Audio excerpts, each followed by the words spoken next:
Bab 1026. Tepat ketika Stephen Lin dan yang lainnya akan bekerja sama untuk membunuh Kaisar Buaya. Tiba-tiba, buaya Kaisar yang tergeletak di tanah berguling dengan keras. Stephen Lin dan yang lainnya berhenti dan menatap di krokodile dengan heran. Buaya Kaisar berguling terus-menerus, seolah-olah sangat kesakitan. Tubuhnya menghancurkan pohon satu persatu, meninggalkan puing-puing di seluruh tanah. Apa yang terjadi? Bu Yixian bertanya. Aku juga tidak tahu. Stephen Lin menggelengkan kepalanya. Saat itu, bang, terdengar ledakan keras. Seluruh perut buaya Kaisar meledak. Darah menyembur keluar dari organ dalam, lalu jatuh ke tanah, mengalir jauh. Udara panas keluar dari perut buaya Kaisar. Sebuah tangan terulur dari celah dan meraih tepi celah. Setelah itu, sosok yang kuat keluar dari celah tersebut. Brengsek, bau sekali. Zhao Tuntian mengumpat sambil meludah ke tanah. Ada banyak pecahan organ di tubuhnya, seluruh tubuhnya basah, dan dia terlihat sangat malu. Apakah kamu baik-baik saja? Stephen Lin bertanya dengan heran. Saya telah hidup selama bertahun-tahun, dan saya selalu menjadi satu-satunya yang makan makanan orang lain. Kapan giliran orang lain yang memakan saya? Kata Zhao Tuntian dengan wajah gelap. Kamu membuatku takut setengah mati, ini Kaisar Buaya. Stephen Lin berkata dengan penuh semangat. Buaya Kaisar sialan macam apa? Kekuatan bertarungnya cukup kuat, bahkan jika dia tidak punya otak, aku bisa menelannya hidup-hidup. Jika dia menggigitku beberapa kali, aku benar-benar tidak bisa menahannya. Dikatakan bahwa orang ini adalah kekuatan gigitan telah mencapai lebih dari 100 ton. Zoming, datang dan bantu saya membersihkannya, kata Zhao Tuntian. Jangan, kamu terlalu menjijikkan. Ada suara air di depanmu. Pergi dan cuci di depanmu. Stephen Lin menggelengkan kepalanya. Brengsek, kamu tidak menyukaiku. Zhao Tuntian bertanya dengan marah. Ya. Stephen Lin mengangguk dengan serius. Yah, kita sepakat untuk berbagi suka dan duka. Hal kecil seperti itu membuatmu tidak menyukaiku. Hei, hati orang tidak kuno. Zhao Tuntian menghela nafas, lalu menepuk tubuhnya. Tubuhnya berubah dengan cepat, dari pria yang kuat menjadi pria gemuk. Ingat tempat ini, ketika aku menyelesaikan misi kita nanti, aku akan kembali dan memanggang orang ini. Kata Zhao Tuntian. Akhir ini cukup untuk kamu makan selama setengah bulan, kata Bu Yixian sambil tersenyum. Sialan, biarkan dia memakanku, brengsek. Zhao Tuntian bergumam, menendang jeroan yang menghalangi dia dengan kakinya. Tepat ketika jeroan ditendang, Zhao Tuntian tiba-tiba menyadari sesuatu di bawah jeroan. Hah? Zhao Tuntian berjongkok dan berhenti di tanah. Apa yang kamu lakukan? Xiao Chentian bertanya dengan cemberut. Zhao Tuntian tidak berbicara, matanya tiba-tiba menyala setelah menarik beberapa organ dalam. Mengetahui takdir, datang dan lihatlah. Teriak Zhao Tuntian. Ada apa? Stephen Lin bertanya sambil berjalan menuju Zhao Tuntian. Apakah kamu melihat itu? Zhao Tuntian menunjuk ke tanah dan berkata. Stephen Lin berjalan ke Zhao Tuntian dan melihat ke bawah ke tanah. Melihat ini, Stephen Lin tertegun. Di depan Zhao Tuntian ternyata ada kerangka. Tidak ada daging di kerangka, hanya kerangka. Sepasang kerangka ini terlihat lebih besar dari kerangka manusia biasa, dan yang paling menakjubkan adalah kerangka ini sebenarnya berwarna perak. Kerangka sang jenderal terdeteksi, inangnya mati, sinyalnya lemah. Petik 2. Suara yang akrab tiba-tiba muncul di benak Stephen Lin. Suara muncul agak terlambat, sepertinya karena sinyal lemah. Apakah ini kerangka sang jenderal? Zhao Tuntian memandang Stephen Lin dengan penuh semangat dan bertanya. Ya, Stephen Lin mengangguk.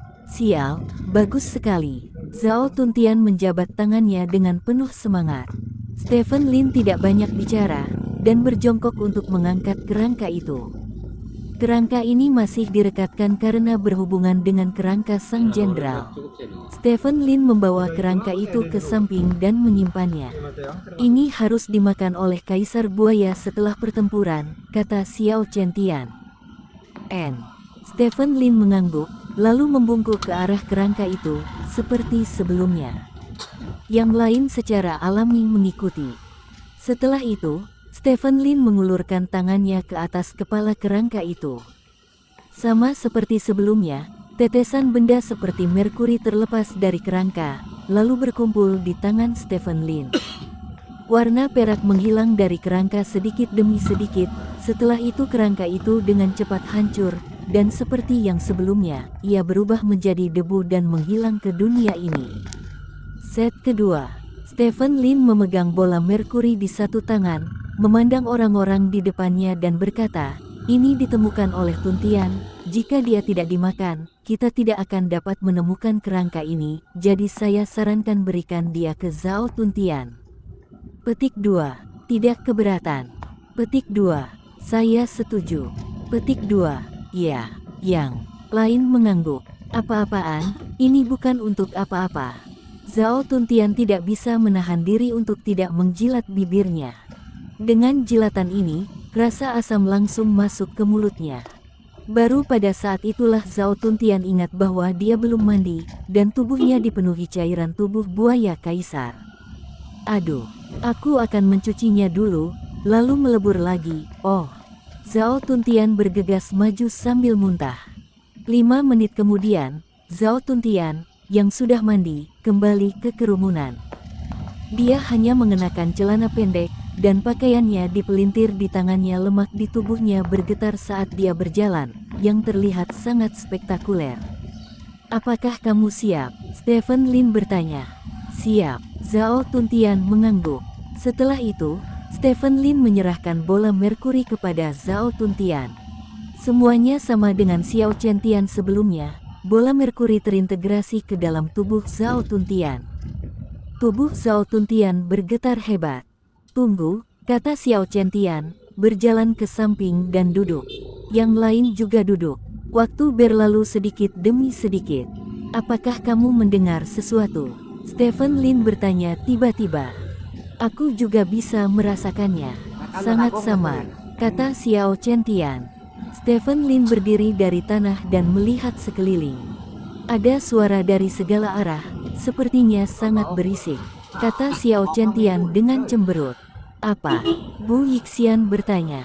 "Saya tidak tahu, semua orang memperhatikan dan melindungi Zhao Tuntian," kata Stephen Lin. Bu Yixian dan Raja Naga Hitam segera berjalan ke sisi Zhao Tuntian, sementara Xiao Chentian dan Stephen Lin berdiri berdampingan dan melihat sekeliling dengan waspada. Saat ini, di sekitar mayat buaya kaisar, hore, satu demi satu, cacing hitam muncul dari tanah. Serangga ini terlihat seperti kumbang dan berukuran sebesar kuku. Jumlah mereka sangat banyak, mereka menyembur keluar dari tanah seperti air pasang, lalu merangkak menuju mayat buaya kaisar. "Itu segerombolan mayat yang rusak," kata Stephen Lin dengan cemberut. "Gelombang cacing mayat." Yang lain belum pernah mendengar istilah ini, jadi mereka tidak tahu apa yang dibicarakan Stephen Lin. Cacing hitam itu disebut cacing mayat. Kekuatan gigitannya luar biasa. Bahkan logam pun bisa dengan mudah dihancurkan. Mereka hidup di atas mayat. Tidak peduli mayat hewan apa yang ada di mulutnya, mereka akan menjadi makanan lezat, termasuk yang ada di depan mereka. Buaya kaisar, kawanan cacing mayat akan muncul di sekitar beberapa mayat besar, dan mereka akan melahap semuanya dari mayat, termasuk sisik dan tulang, kata Stephen Lin. "Oh, hidup dari mayat seharusnya tidak menimbulkan ancaman bagi kita, kan?" tanya Bu Yixian. "Mereka tidak takut ia adalah orang yang memakannya." Stephen Lin berkata dengan wajah serius. "Spesialisasi memakan cacing bangkai. Apa itu?" tanya Bu Yixian. "Binatang pemakan serangga," kata Stephen Lin. "Binatang pemakan serangga. Mengapa kamu belum pernah mendengar nama makhluk ini? Tampaknya tidak masuk dalam daftar 10 makhluk kuat, kan?" tanya Bu Yixian. Makhluk pemakan serangga adalah makhluk yang memakan berbagai serangga beracun. Penampilannya mirip dengan terenggiling, tetapi karena konsumsi serangga beracun dalam jangka panjang, cairan tubuh binatang pemakan serangga sangat beracun. Selain itu, ketika memangsa, ia akan mengeluarkan gas yang sangat beracun. Sekali terhirup, bahkan jika itu adalah salah satu dari 10 makhluk kuat, ia akan lumpuh dalam kasus ringan dan mati dalam kasus yang parah. Ada begitu banyak cacing mayat di sini, itu benar-benar kelezatan yang langka untuk pemakan serangga. Kami hanya bisa berharap tidak ada binatang pemakan serangga di sekitar, kata Stephen Lin. Medan perang di luar wilayah benar-benar dalam bahaya di setiap langkah, kata Xiao Chentian dengan wajah serius. Iya, Stephen Lin mengangguk, menatap sedih pada cacing mayat yang melahap buaya kaisar di kejauhan. Kekuatan bertarung mayat-mayat itu mengerikan. Hanya dalam beberapa menit, buaya kaisar, yang panjangnya setidaknya 15 meter, telah dimakan dan hanya tersisa kerangka. Apalagi cacing-cacing mayat ini juga melancarkan serangan terhadap kerangka tersebut. Suara berderit menggerogoti kerangka membuat bulu kuduk orang berdiri tanpa sadar setelah mendengarnya. Saat ini, Zhao Tuntian belum menyelesaikan fusi awal, dan tubuhnya masih kaku di tempatnya. Pada saat ini, beberapa asap hijau samar tiba-tiba melayang dari segala arah. Tidak, asap beracun dari binatang pemakan serangga. Stephen Lin segera menemukan asap beracun itu, dan dengan cepat mengingatkannya. Beberapa orang lain yang sedang beristirahat di tanah dengan cepat berdiri dan melihat sekeliling. Benar saja, seperti yang dikatakan Stephen Lin, ada beberapa kepulan asap beracun di sekitarnya. Tidak hanya satu binatang pemakan serangga yang datang, sepertinya setidaknya ada 3. Kita tidak bisa tinggal di sini lebih lama lagi, bawa Tuntian bersama kita. Stephen Lin berkata, dan langsung bergegas ke Zhao Tuntian, mengguncang tubuh Zhao yang kaku. Tuntian mengambilnya. Pada saat ini, asap beracun datang antara Stephen Lin dan yang lainnya, secara paksa memisahkan Stephen Lin dari yang lain. Setiap orang menghindari asap beracun, tidak membiarkan asap beracun mendekati mereka. Pada saat yang sama, makhluk seperti terenggiling bergegas keluar dari hutan terdekat. Mereka mengeluarkan asap beracun saat mereka berlari, terlihat sangat menakutkan. Menyebarkan dan melarikan diri, jangan menghirup asap beracun. Semua orang melarikan diri dari jangkauan asap beracun dan pergi ke utara. Jika kalian terpisah, kembali ke tambang paling awal dan berkumpul. Teriak Stephen Lin sambil berlari keluar, mencoba untuk jauhkan asap beracun dari dirinya sendiri. Beberapa orang lainnya juga didorong oleh asap beracun untuk berlari ke arah yang berbeda. Dalam sekejap mata, mereka semua menghilang di antara pepohonan. Bab 1027. Kecepatan penyebaran asap beracun sangat cepat, dan areanya sangat luas sehingga Stephen Lin harus membawa Zhao Tuntian ke depan. Setelah bergegas ke jarak yang cukup, Stephen Lin berhenti. Ketika dia melihat kembali ke jalan yang dia lalui, ada lapisan benda seperti abu hijau yang menempel di pepohonan di jalan. Menurut informasi yang dia dapatkan, benda-benda ini juga sangat beracun, sekali disentuh akan melumpuhkan seluruh tubuh, dan butuh waktu 3 hari untuk membusuk. Dengan kata lain, jalur Stephen Lin benar-benar diblokir saat dia datang. Dia hanya bisa pergi ke sisi lain, lalu membuat lingkaran besar untuk bergabung dengan Xiao Chentian dan yang lainnya. Stephen Lin menempatkan Zhao Tuntian di tanah. Saat ini, tubuh Zhao Tuntian masih kaku. Stephen Lin berjalan ke samping dan duduk, menunggu dengan sabar. Sekitar 10 menit kemudian, tubuh Zhao Tuntian tiba-tiba bergetar. Oh sial, itu menyakitkanku. Teriak Zhao Tuntian bersemangat. Selamat, Anda telah menjadi tuan rumah kerangka jenderal, kata Stephen Lin sambil tersenyum. Aku tidak bisa mati, aku terlalu lapar,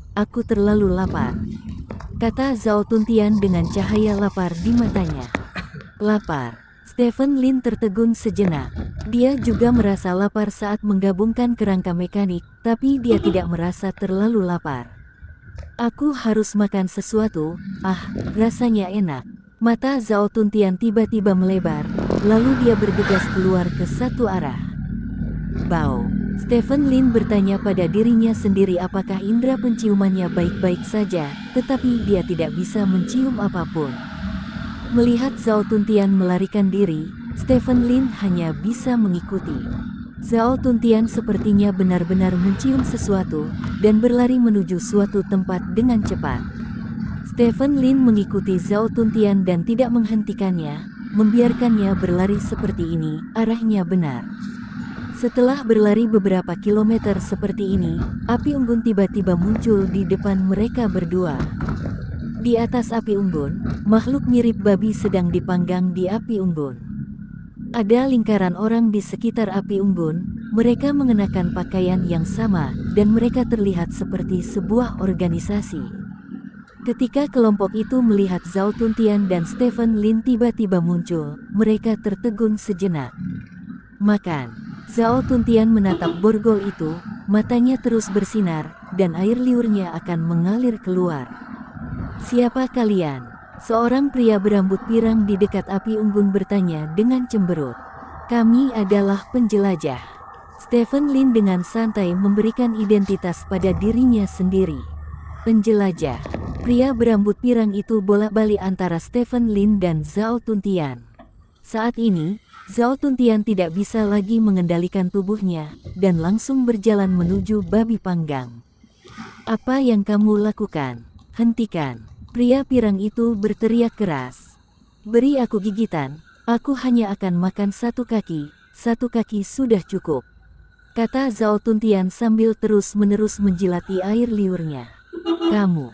Pria pirang itu ingin mengatakan sesuatu, tetapi Stephen Lin tiba-tiba melemparkan sesuatu ke depannya. Ini mutiara dari kerang laut. Ini bisa digunakan sebagai obat. Tak ternilai harganya. Ini babi sepertimu, kata Stephen Lin. Pria pirang itu berjongkok di tanah dan memungut apa yang dilemparkan Stephen Lin.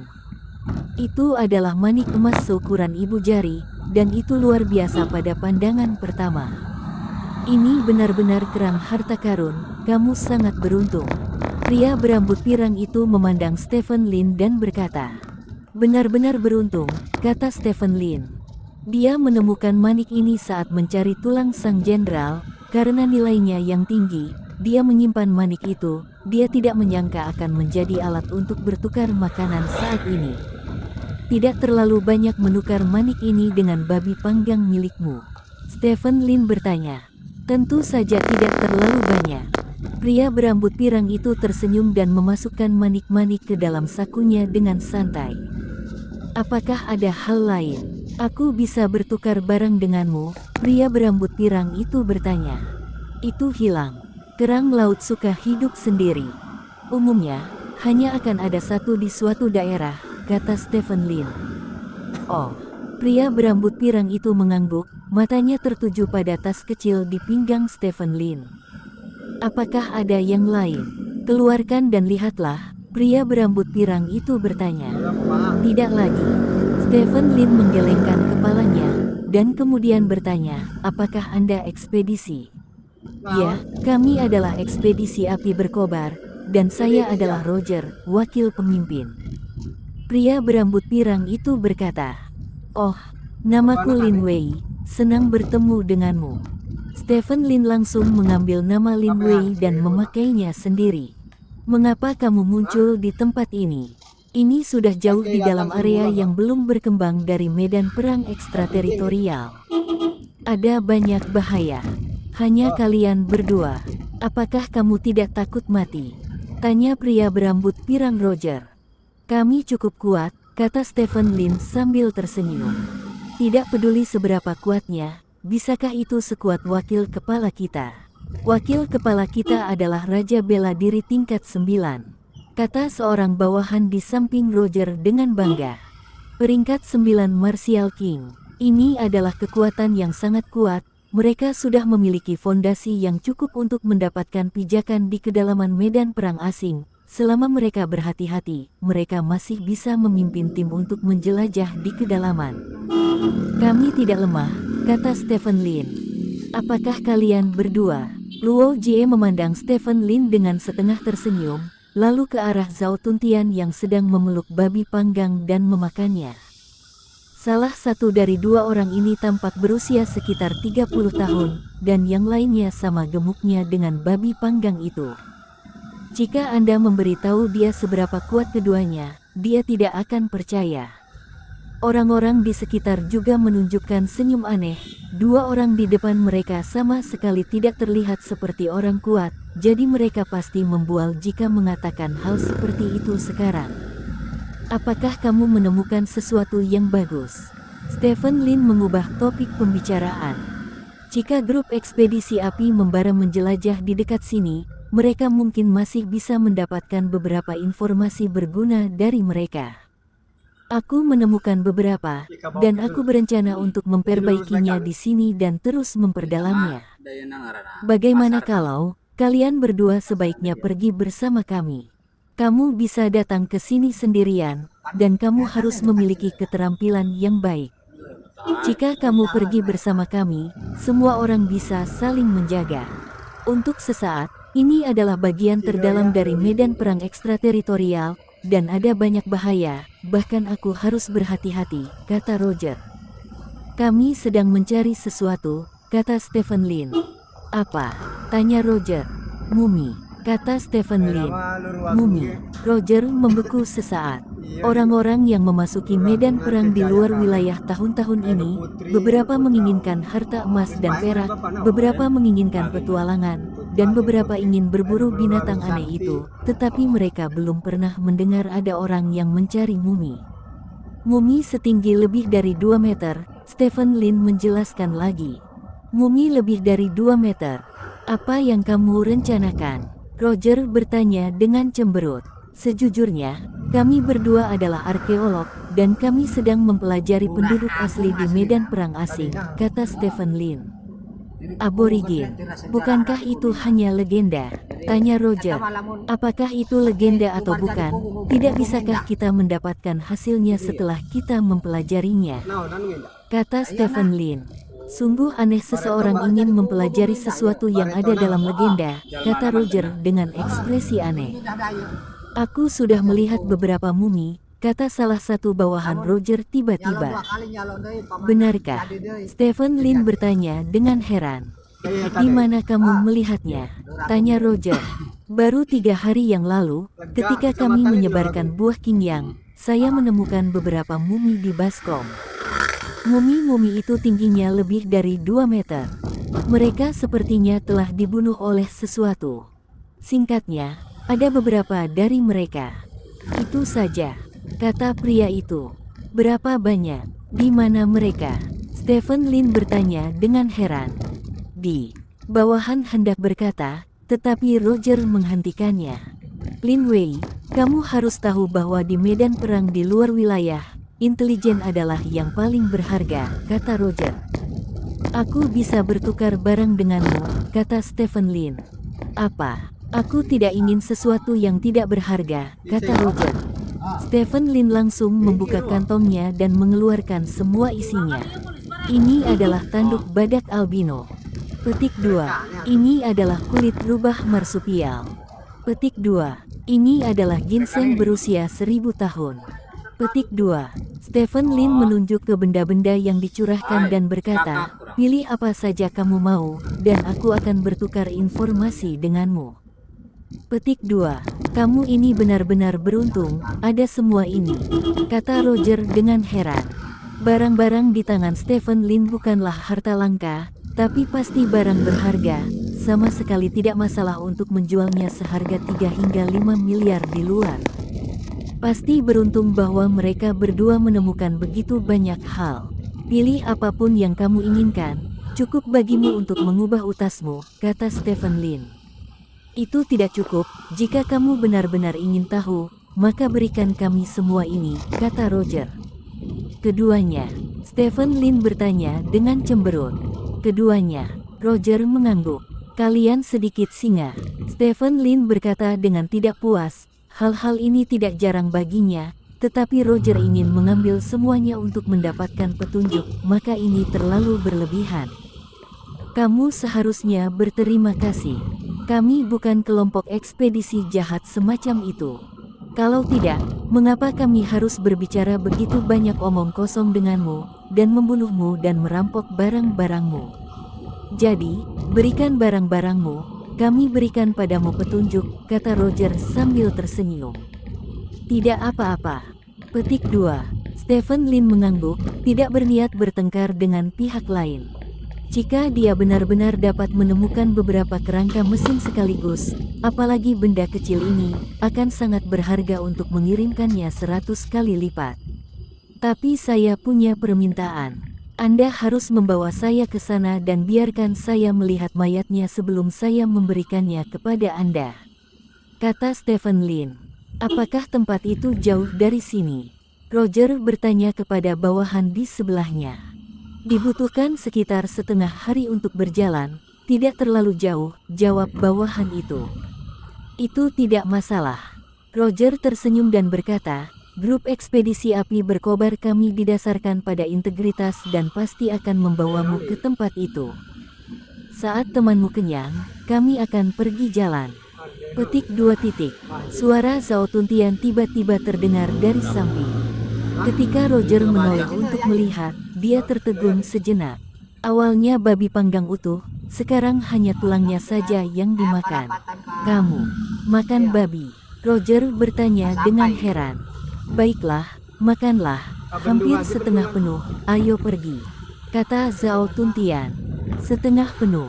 Roger merasa bahwa dia pasti telah bertemu dengan penjelmaan dari ember nasi, jika tidak bagaimana dia bisa makan babi dalam beberapa menit dan masih setengah kenyang. Meskipun dia terkejut dengan asupan makanan dan kecepatan Zhao Tuntian, Luo Jie membawa Stephen Lin dan Zhao Tuntian dalam perjalanan, lagi pula menghasilkan sesuatu yang bernilai ratusan juta dalam setengah hari cukup murah. Banyak orang telah menebak dengan benar bahwa kerangka itu ada di dalam perut buaya kaisar. Apa? Saya tidak ingin kehilangan muka. Maka Anda terus menebak untuk saya. Saya tidak percaya bahwa saya pandai menebak. Siapa yang bisa tebak dengan benar, saya akan mengenalinya sebagai ayahnya. Bab 1028. Jalan di depan tidaklah mudah, dan ada duri di mana-mana. Stephen Lin dan Zhao Tuntian berjalan di tengah tim, dikelilingi oleh orang-orang dari grup ekspedisi nyala api. Bos, menurutku kedua orang ini pasti memiliki sesuatu yang berharga. Seorang bawahan berjalan di samping Roger dan berkata dengan suara rendah. Pasti ada. Luo Jie menatap Stephen Lin dan Zhao Tuntian yang sedang berjalan di depannya, dan berkata dengan lembut, aku hanya tidak tahu di mana mereka disembunyikan. Petik 2. Kamu akan tahu jika kamu melakukannya, kata bawahan. Jangan khawatir, aku masih belum tahu apa yang mereka inginkan untuk menemukan mumi-mumi itu. Mungkin mumi-mumi itu juga punya rahasia besar. Mari kita bicarakan ketika kita sampai di sana, kata Roger. Mengerti. Posisi tengah grup ekspedisi nyala api. Zhao Tuntian berkata sambil berjalan, orang-orang ini tidak memandang kami dengan baik, Anda tahu nasib Anda. Petik 2. Di tempat tanpa batasan hukum seperti medan perang ekstrateritorial, kita berdua seperti dua kue besar, tentu saja kamu lebih besar. Stephen Lin tersenyum. Maka mereka tidak ingin mati, saya hanya mencari beberapa target untuk mencoba mode pertempuran yang berbeda dari kerangka umum. Zhao Tuntian menyeringai. Stephen Lin melihat sekeliling, sedikit tersenyum, dan tidak banyak bicara. Tuan Lin, Luo Jie tiba-tiba berjalan ke sisi Stephen Lin. Ada apa, Tuan Luo? Stephen Lin bertanya, apakah benar-benar ada penduduk asli di medan perang ekstrateritorial ini? Roger bertanya dengan rasa ingin tahu. Ya, Stephen Lin mengangguk. Penduduk asli medan perang ekstrateritorial adalah Adipati dan Markrobis, tetapi sekarang hanya tersisa satu bogut dari kedua bangsa ini. Bukankah mereka sama primitifnya dengan orang Indian waktu itu? Tanya Roger. Mungkin tidak, Anda harus dapat mengetahui setelah tinggal di medan perang asing untuk waktu yang lama bahwa ada banyak hal di luar teknologi saat Paling ini jauh di hari tempat-tempat dagang paling rahasia kampung dan baru paling reruntuhan jauh. medan perang Dia kejar. asing, sehingga penduduk asli tidak mungkin menjadi orang primitif. Saya telah bekerja keras, saya ingin mempelajari ini, dan berharap menemukan ras baru suatu hari nanti, kata Stephen Lin sambil tersenyum. Saya masih tidak begitu percaya bahwa ada orang di tempat ini. Tempat ini tiba-tiba muncul dari laut. Jika ada orang di dalamnya, bukankah mereka pernah hidup di laut sebelumnya? Tanya Roger. Segalanya mungkin, kata Stephen Lin. Roger mengerutkan bibirnya, melihat bahwa dia tidak bisa keluar dari terlalu banyak rahasia Stephen Lin, jadi dia mencari alasan dan pergi. Beberapa jam berlalu dalam sekejap mata. Akhirnya, sekelompok orang keluar dari hutan dan tiba di gurun. Tanah gersang memiliki area yang luas, dan terlihat jelas banyak bangunan bobrok di tanah gersang tersebut. Stephen Lin berdiri di depan gurun, matanya langsung menyala. Ini dia, ada banyak mumi yang kamu sebutkan di sini. Orang yang memimpin jalan menunjuk ke gurun dan berkata, "Terima kasih." Stephen Lin mengepalkan tinjunya dan berkata, "Maukah kami membantumu menemukan mumi-mumi itu bersama-sama?" Kata Roger. "Tidak perlu, kita bisa melakukannya sendiri," kata Stephen Lin. "Tidak apa-apa, bagaimanapun, kami menagih Anda begitu banyak uang, kami harus membantu Anda," kata Roger sambil tersenyum. Saat Stephen Lin hendak mengatakan sesuatu, beberapa sosok tiba-tiba muncul di gurun di kejauhan. Seseorang. Zhao Tuntian melirik ke kejauhan dan berkata dengan ringan. Semua orang melihat orang-orang itu. Orang-orang itu sepertinya telah melihat Stephen Lin dan yang lainnya, dan salah satu dari mereka mengeluarkan peluit dan memasukkannya ke dalam mulutnya. Memanggil. Peluit tajam terdengar, dan kemudian, sesosok tubuh keluar dari rumah-rumah bobrok. Setelah orang-orang ini berkumpul, mereka dengan cepat bergegas menuju Stephen Lin. "Tidak, itu dari Sun Exploration Group. Formasi pertahanan, cepatlah." Roger melihat penampilan orang-orang itu dengan jelas, wajahnya tiba-tiba berubah, dan dia memberi perintah kepada bawahannya dengan keras. Anggota grup ekspedisi api membara menyebar dan membentuk formasi pertahanan. Stephen Lin dan Zhao Tuntian saling memandang, mundur 2 langkah, dan bersembunyi di belakang anggota grup ekspedisi nyala api. Saat ini, anggota grup eksplorasi matahari sudah tiba di depan semua orang. Jumlah mereka banyak, sampai 30 atau 40, beberapa dari orang-orang ini membawa kotak-kotak yang kelihatannya berat. "Lihat, lihat, bukankah ini Roger yang berapi-api?" Seorang pria paruh baya di Sun Exploration Group berjalan keluar dari kerumunan sambil tersenyum dan berdiri di depan Roger. "Tici, kenapa kamu di sini?" Roger bertanya dengan wajah serius. "Kami kebetulan lewat, dan menemukan reruntuhan seperti itu di sini, jadi kami mencarinya, dan kami tidak menyangka akan bertemu denganmu, dan aku tidak tahu apakah lelaki tua itu telah membuka matanya. Haha. Roger, sejak akhirnya kita bertemu ketika kamu tiba, serahkan hal-hal baik padamu, sehingga aku bisa melepaskanmu."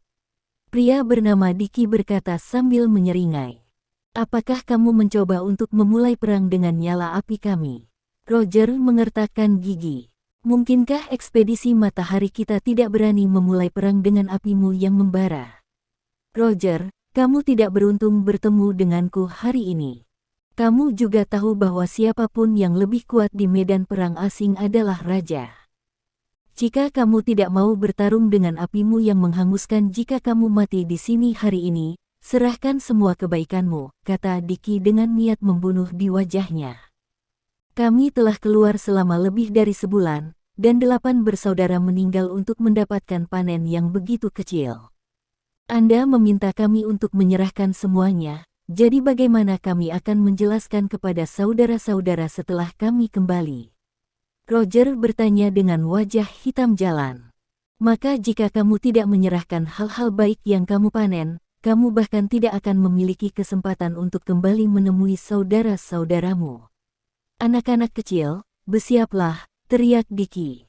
Bawahan di sekitarnya mengangkat senjata mereka satu demi satu, dan beberapa orang kuat sudah mulai melatih otot dan tulang mereka. Kulit Roger menjadi sangat jelek. 2 atau 3 bulan yang lalu, dia tidak akan takut pada Tiki ini, karena Tiki saat itu memiliki kekuatan yang hampir sama dengannya. Namun, dalam beberapa bulan terakhir, Tiki dikabarkan memiliki petualangan. Kekuatannya telah meningkat pesat, dan dia telah mencapai level Dewa Perang, bahkan ada desas-desus bahwa dia ingin merebut sebidang tanah di medan perang luar untuk menjadi pengontrol. Saat ini, dia luar biasa melawan Tuhan dan tidak memiliki peluang untuk menang. Kuberi kau waktu 3 detik untuk berpikir. Tiki mengangkat 3 jari, lalu berkata, 3, 2, petik 2, kami akan menyerahkannya, teriak Roger. Ini adalah pilihan yang paling tepat. Keluarkan semua barang berharga di tubuhmu. Jika saya mengetahui bahwa seseorang belum mengeluarkannya, maka saya akan sangat tidak bahagia, dan jika saya tidak bahagia, saya ingin membunuh orang. Kata Ki. Saudaraku, keluarkan semua barang berharga di tubuhmu, kata Roger. Terlepas dari keengganan mereka, semua orang tetap mengeluarkan hal-hal baik yang mereka peroleh dari ekspedisi ini. Ayo satu persatu, kata Tiki dengan tangan terlipat, letakkan barang-barangmu di depan kami, dan biarkan kami menggeledahmu. Petik 2. Mau mencari. Jangan terlalu banyak menipu orang, kata Roger dengan marah.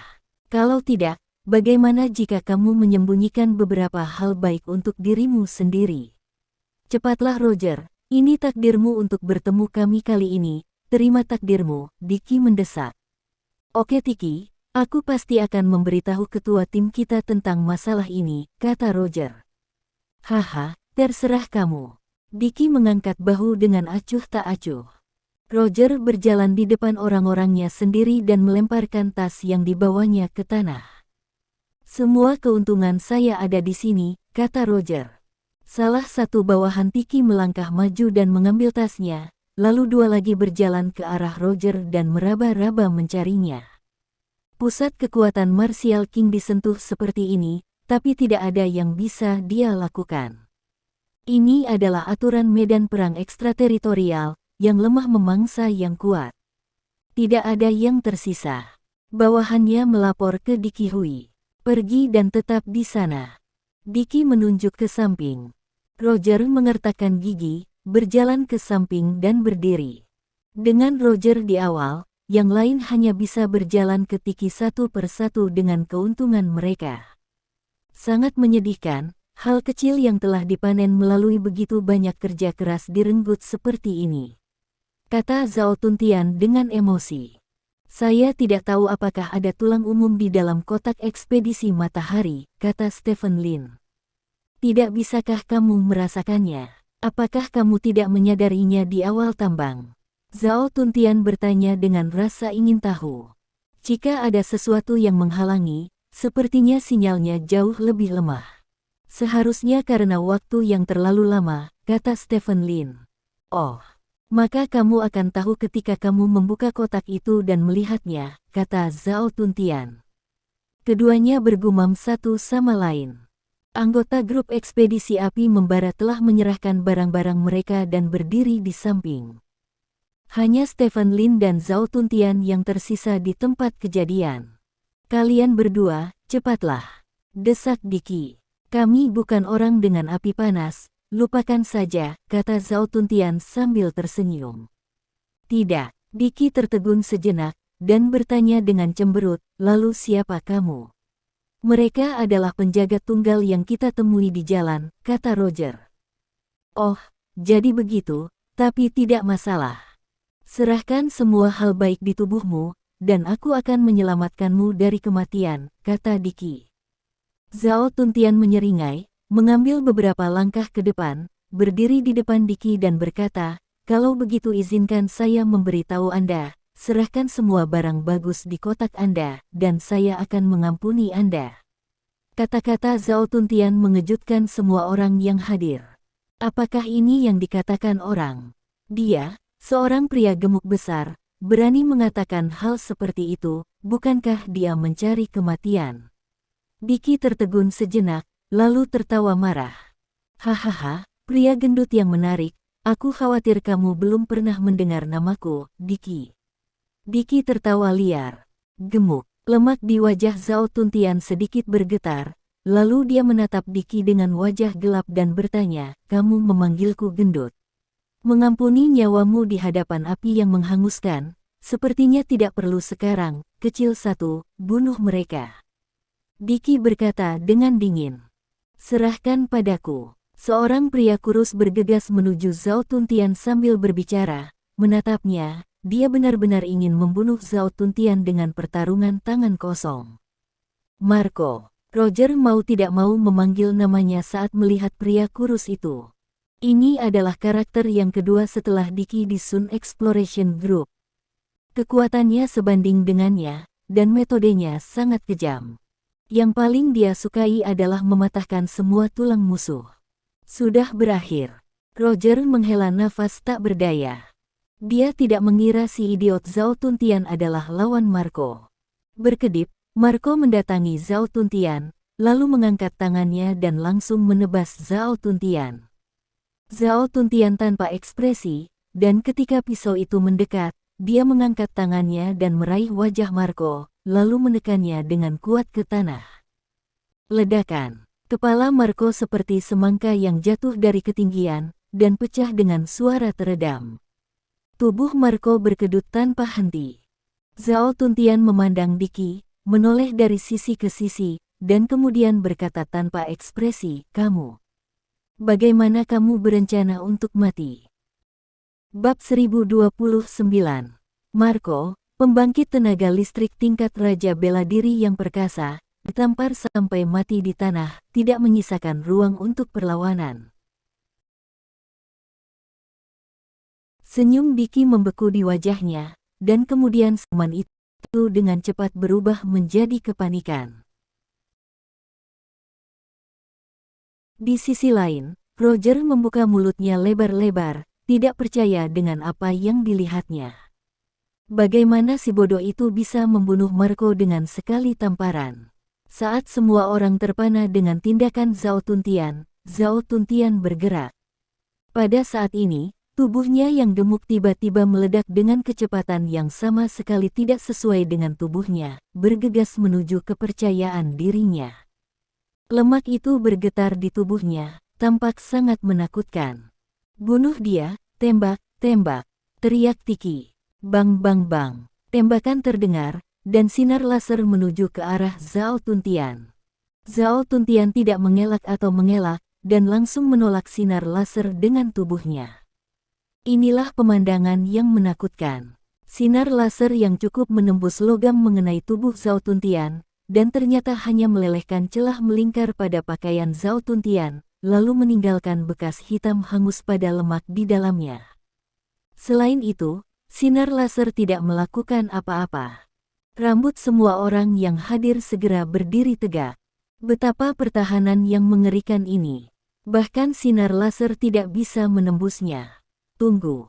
Melihat Zhao Tuntian bergegas seperti ini, Diki membuka mulutnya untuk berhenti, tetapi Zhao Tuntian jelas tidak mendengarkan kata-katanya. Dalam sekejap mata, Zhao Tuntian datang ke Diki, dan kemudian melancarkan serangan badai ke Diki. Tinju besar menuju ke arah Diki.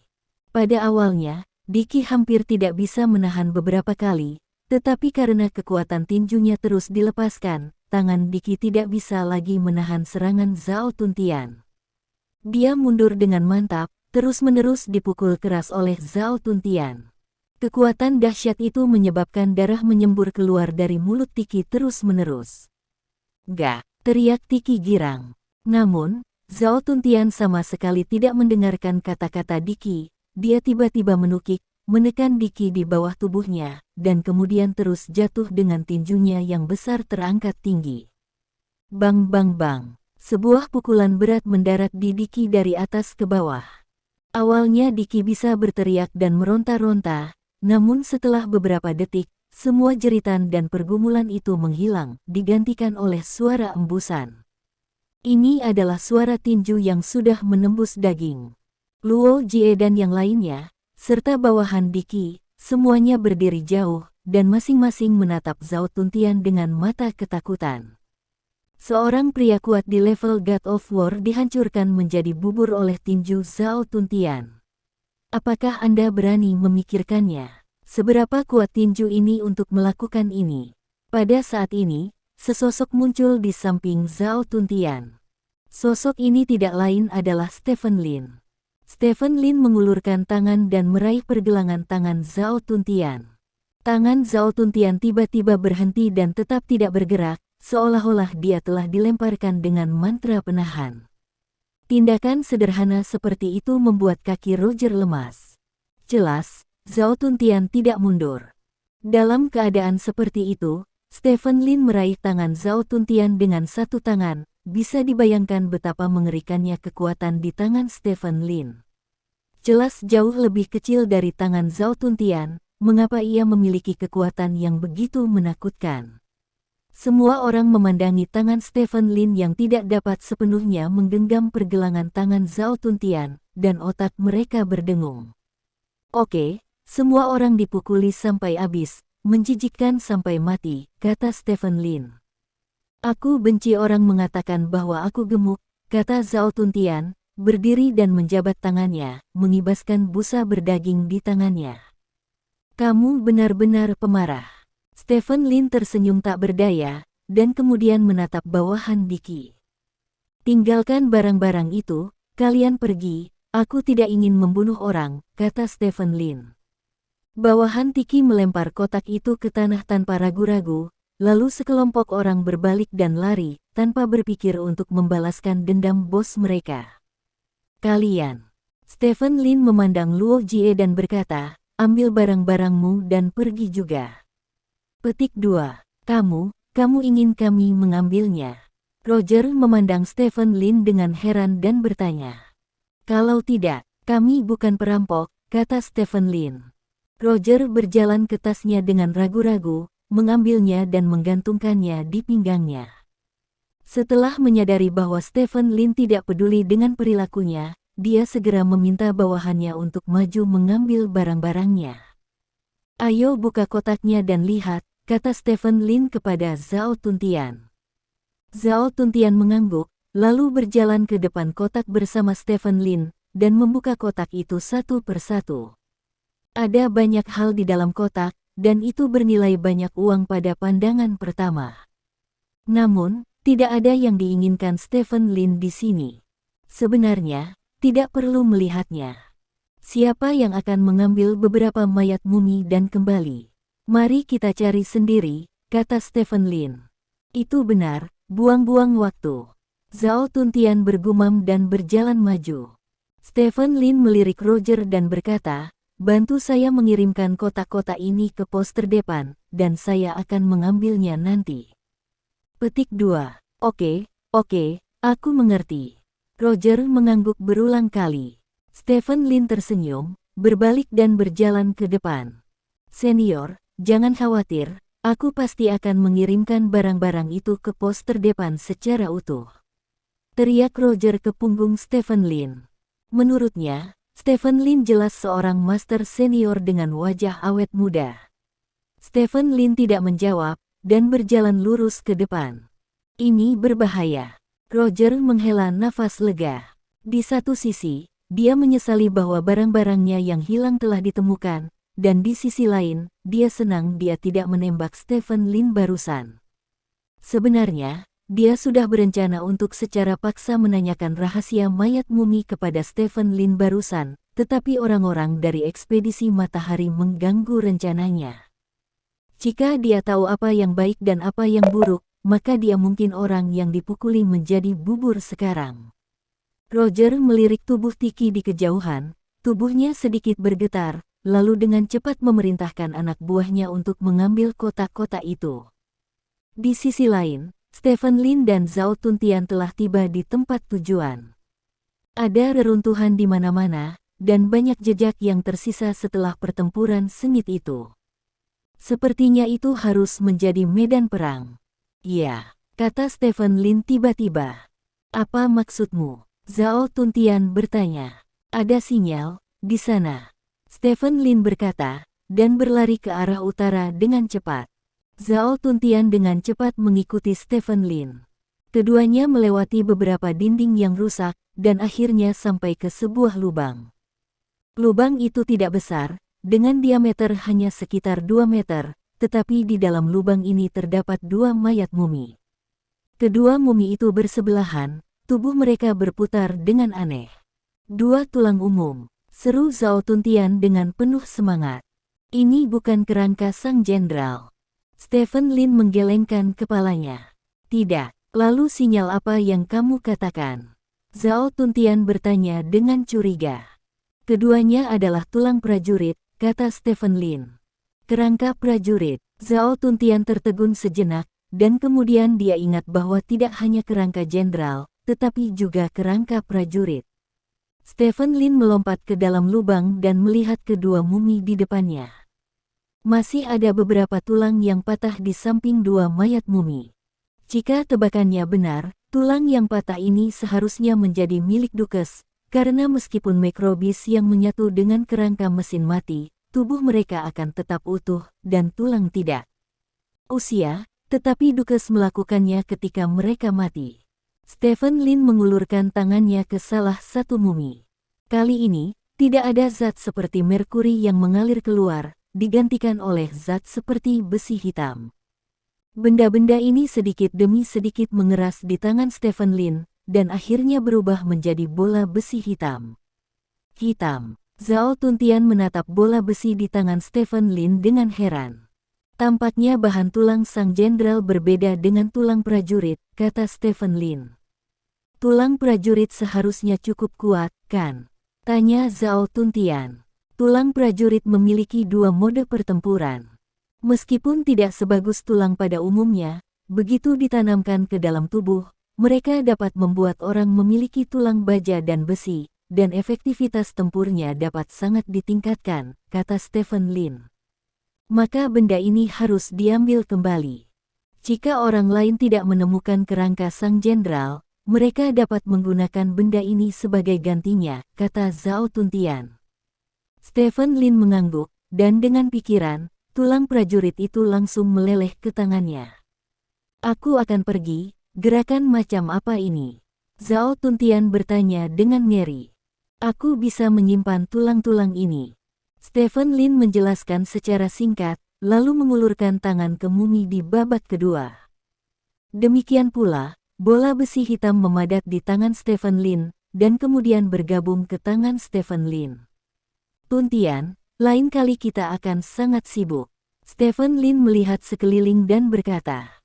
Ada apa? Tanya Zhao Tuntian. Menurut sinyal yang saya terima sejauh ini, ada total 108 set kerangka tentara yang tersedia di sekitar, kata Stephen Lin. Apa? 108 set? Begitu banyak? Zhao Tuntian bertanya dengan ngeri. Iya, Stephen Lin mengangguk dan berkata, tampaknya pertempuran sengit terjadi di tempat ini, dan banyak orang tewas. Stephen Lin mengangguk. Brengsek, tunggu apa lagi, mulailah bekerja. Teriak Zhao Tuntian bersemangat. Oke, 1 orang pada 1 waktu. Jika kamu menemukan mumi itu, bawa ke sisi lubang.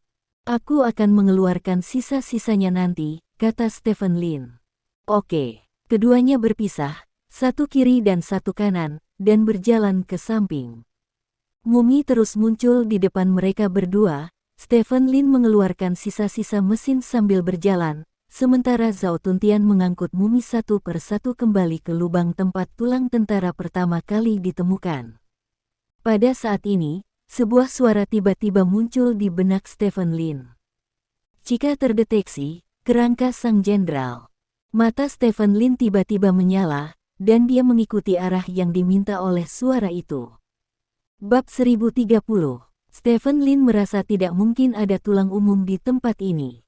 Karena ada terlalu banyak kerangka prajurit di sini, lebih dari 100, yang membuktikan bahwa pertempuran besar terjadi di sini, dan tidak mungkin sang jenderal berpartisipasi dalam pertempuran besar itu. Masuk akal untuk mendeteksi kerangka sang jenderal sekarang. Stephen Lin mengikuti petunjuk dalam pikirannya dan berjalan ke satu arah. Namun, ketika dia berjalan lebih dari 10 meter, dia tiba-tiba menemukan bahwa hanya ada pohon di sekitar sini, dan tidak ada mayat mumi, apalagi bayangan kerangka sang jenderal. Stephen Lin mengerutkan kening, dan mencari dengan hati-hati. Akibatnya, mereka semua ditemukan di luar jangkauan, dan tidak ada bayangan kerangka sang jenderal. Ini aneh. Secara umum, kerangka komandan dapat mendeteksi kerangka jenderal dalam jarak lebih dari 30 meter, kecuali kerangka jenderal itu dilindungi oleh sesuatu. Sekarang, Stephen Lin telah menemukan area sekitar 1000 meter persegi, tetapi tidak ditemukan bayangan dari kerangka sang jenderal. Namun dalam benaknya, selalu ada suara yang mendorong. Ini adalah situasi yang sangat aneh, seolah-olah kerangka sang jenderal tepat di depan mata Anda, tetapi Anda tidak dapat melihatnya. Bukankah itu positif palsu? Pikiran pertama ini terlintas di benak Stephen Lin, tetapi dia segera menyangkal idenya sendiri, tidak mungkin salah melaporkan sesuatu yang setinggi tulang komandan. Itu tidak cukup serius untuk ditemukan. Setelah Stephen Lin berpikir sejenak, dia terus mencari dengan hati-hati. Kali ini dia tidak melepaskan setiap pohon, dia harus memanjat setiap pohon dan memeriksa setiap cabang dengan hati-hati. Namun, tidak peduli bagaimana Stephen Lin memeriksanya, tidak ada jejak kerangka sang jenderal. Stephen Lin berdiri di tanah, melihat segala sesuatu di sekitarnya, mengerutkan kening. Pada saat ini, sebuah suara terdengar di benakku. Apakah untuk secara akurat menemukan tulang sang jenderal? Petik 2. Apakah ada fungsi seperti itu? Stephen Lin tertegun sejenak, lalu langsung memilih untuk mengkonfirmasi. Tepat setelah mengonfirmasi, panah virtual tiba-tiba muncul di depan mata Stephen Lin. Panah itu muncul langsung di pupil Stephen Lin, mengarah ke barat daya. Stephen Lin terkejut dengan fungsi khusus ini, tetapi dia masih berjalan ke barat daya ke arah yang ditunjukkan oleh panah. Setelah berjalan sekitar 15 meter, anak panah itu tiba-tiba berubah arah dan menuju ke bawah tanah.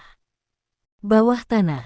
Stephen Lin tiba-tiba menyadari, tidak heran dia tidak dapat menemukan kerangka jenderal ini, ternyata di bawah tanah. Stephen Lin bergegas ke lokasi yang ditunjuk oleh anak panah.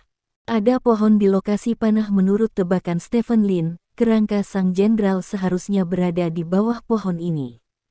Sekarang ada tebakan, langkah selanjutnya adalah menggali tulang sang jenderal. Stephen Lin melihat ke pohon di depannya. Dia tidak tahu pohon apa itu, batangnya tidak terlalu tebal, setebal ember. Bagi Stephen Lin, pohon yang tebal dan tipis seperti itu hanya perlu dicabut seperti rumput liar. Jadi, Stephen Lin mengangkat tangannya, memeluk pohon itu, lalu tiba-tiba mengangkatnya. Bersenandung, ada suara teredam. Seluruh pohon tiba-tiba bergetar. Saat berikutnya, Stephen Lin merasa kakinya tiba-tiba kosong, matanya tiba-tiba menjadi gelap, dan tubuhnya jatuh dengan cepat. Persetan. Stephen Lin tidak bisa membantu tetapi mengeluarkan seruan. Diiringi suara ini, kaki Stephen Lin tiba-tiba menginjak tanah.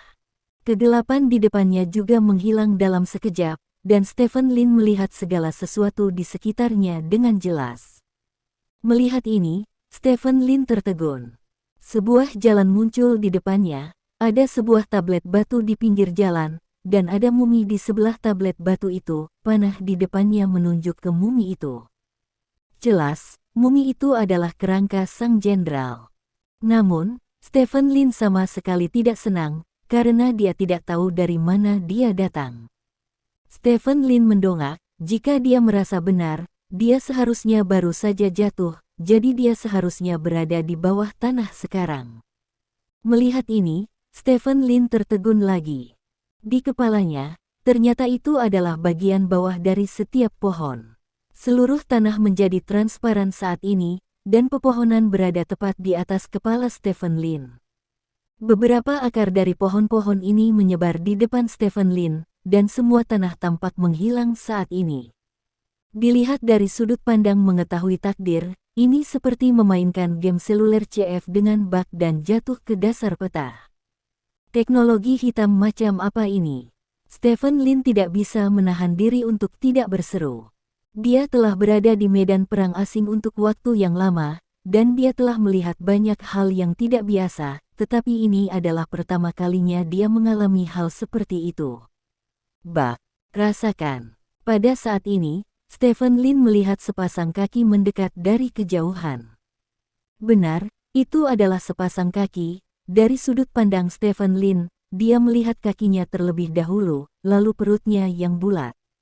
Seolah-olah kita sedang berdiri di lantai 2, lalu tanah di lantai 3 transparan, kita melihat ke atas dan melihat seseorang berjalan di atas kepala kita. Perasaannya persis sama. Dengan perut bulat seperti itu, Stephen Lin tahu siapa itu tanpa melihat. Itu hanya Zhao Tuntian. Mengetahui takdir, di mana kamu? Teriak Zhao Tuntian. Aku di sini. Stephen Lin menjawab dengan keras. Namun, Zhao Tuntian, yang sedang berjalan di atas, sepertinya tidak mendengar kata-kata Stephen Lin. Dia berputar-putar, memanggil nama Stephen Lin saat dia berjalan. Aku di sini, teriak Stephen Lin dengan seluruh kekuatannya. Namun, Zhao Tuntian masih tidak mendengarnya. Bahkan jika Zhao Tuntian berjalan melewati kepala Stephen Lin, dia masih tidak dapat mendengar apapun. Mungkinkah itu dunia rahasia? Stephen Lin memiliki ide seperti itu di benaknya, dan segera, Stephen Lin berjalan di depan mumi itu. Mumi itu duduk di tanah, dan telah duduk selama bertahun-tahun. Stephen Lin pertama-tama memberi hormat pada mumi itu, lalu meletakkan tangannya di atas kepala mumi seperti sebelumnya, dan mengeluarkan kerangka jenderal dari mumi itu. Setelah melakukan ini, Stephen Lin berjalan ke sisi tablet batu. Ada 4 karakter besar yang tertulis di atas prasasti. Jalan evolusi. Jalan evolusi. Stephen Lin kaget dengan namanya evolusi, sangat sulit. Apa arti jalur evolusi? Bukankah itu berkembang setelah berjalan di jalur ini? Stephen Lin terus melihat ke bawah, dan ada banyak kata padat yang tertulis di bawah, dan itu ditulis sebagai orang pertama. Halo, pendatang baru, ini adalah jalan evolusi. Petik 2. Ini juga merupakan kristalisasi kebijaksanaan tertinggi dari Mark Robis. Petik 2. Karena kami, Mark Robis, secara tidak sengaja memperoleh teknologi kerangka mesin, kami selalu percaya bahwa energi batu bukanlah mesin. Satu-satunya sumber energi untuk orang mati, ilmuwan besar Mar. Gagarin pernah meramalkan bahwa suatu hari kita akan dapat melepaskan belenggu batu energi dan secara fundamental menyelesaikan masalah pengisian daya. Petik 2. Untuk ini alasannya, kami telah melakukan ratusan tahun penelitian dan pengembangan. Petik 2. Pada akhirnya, kami membangun jalur evolusi berdasarkan informasi yang diturunkan dari tempat asal. Petik 2. Di sini, kami Mark Robis akan menyelesaikan evolusi terakhir. Setelah evolusi berhasil, kami akan sepenuhnya melepaskan belenggu batu energi. Tubuh akan menyediakan semua energi yang dibutuhkan untuk kerangka mesin kami. Ke evolusi betapa sulitnya, kami telah melakukan percobaan yang tak terhitung jumlahnya. Bahkan komandan kami yang paling kuat, tidak ada cara untuk mengandalkan tubuh untuk mengisi kerangka. Petik 2. Tapi kami tetap percaya bahwa pasti ada seseorang yang dapat melakukan semua yang kami bayangkan. Begitu dia bisa melakukannya, maka dia akan menjadi dewa Makrobis. Petik 2. Titik awal dari jalan evolusi sudah di depan. Pendatang baru, apakah kalian siap untuk perjalanan evolusi kalian sendiri? Maju. Kata-kata di prasasti itu berakhir di sini. Setelah Stephen Lin selesai membacanya, seluruh otaknya berdengung. Untuk waktu yang lama, dia mengira bahwa satu-satunya hal yang dapat mengisi daya tulang komandan adalah batu energi. Dia tidak menyangka bahwa Makrobis tidak berpikir demikian. Mereka percaya bahwa tubuh manusia dapat mengisi daya kerangka, dan dengan demikian mengembangkan jalur evolusi. Jika tubuh manusia benar-benar dapat mengisi kerangka mesin, itu akan melawan langit. Dengan cara ini, bahkan tanpa batu energi, kerangka mesin dapat terus mengisi. Jika terus seperti ini, pengisian 100% hanya akan terjadi sudut. Dan sesuai dengan prompt yang diberikan oleh sistem saat muatan pertama kali dimulai, setelah muatan mencapai 100%, tulang komandan akan dimajukan. Kerangka komandan yang belum maju begitu kuat, jika yang maju selesai, maka dia tidak akan bisa lepas landas. Stephen Lin sangat bersemangat. Keberuntungan saya benar-benar tidak begitu baik, saya menemukan kerangka umum, dan saya menemukan kristalisasi kebijaksanaan tertinggi dari Mark Robis. Mungkinkah, apakah Anda memiliki bonus halo protagonis pada diri Anda sendiri? Stephen Lin menjilat bibirnya dan melihat prasasti itu lagi. Meskipun Stephen Lin sangat ingin tahu tentang tempat asal yang disebutkan dalam prasasti itu, dia tidak tertarik untuk memikirkannya. Bagaimanapun, Mark Robis berasal dari era terakhir, dan asal mereka tidak ada hubungannya dengan dia. Setelah Stephen Lin memastikan bahwa dia tidak melewatkan informasi apapun, dia menarik napas dalam-dalam dan berjalan maju. Tidak lama kemudian, sebuah pintu muncul di depan Stephen Lin. Saya tidak tahu terbuat dari bahan apa pintu itu, tapi masih baru setelah bertahun-tahun. Ada sesuatu seperti touchpad di sebelah pintu. Stephen Lin mengulurkan tangan dan menyentuhnya. Apakah kamu ingin membuka jalur evolusi? Sebuah suara mekanis muncul di pintu. Buka, buka. Stephen Lin mengangguk berulang kali. Jalur evolusi terbuka. Petik 2. Dengan suara itu, pintu di depan Stephen Lin terbuka dengan keras. Di balik pintu ada kegelapan yang sangat akrab dengan Stephen Lin. Saya melihatnya sebelumnya ketika saya berada di ranah rahasia keputusasaan, berdiri di luar pintu tidak mungkin untuk melihat apa yang ada di dalam pintu. Stephen Lin masuk tanpa ragu-ragu. Ketika tubuh Stephen Lin benar-benar menyatu ke dalam kegelapan, pintu itu tertutup secara otomatis. Mata Stephen Lin menjadi gelap, lalu tiba-tiba menjadi cerah kembali. Sebuah ruangan besar muncul di depan Stephen Lin.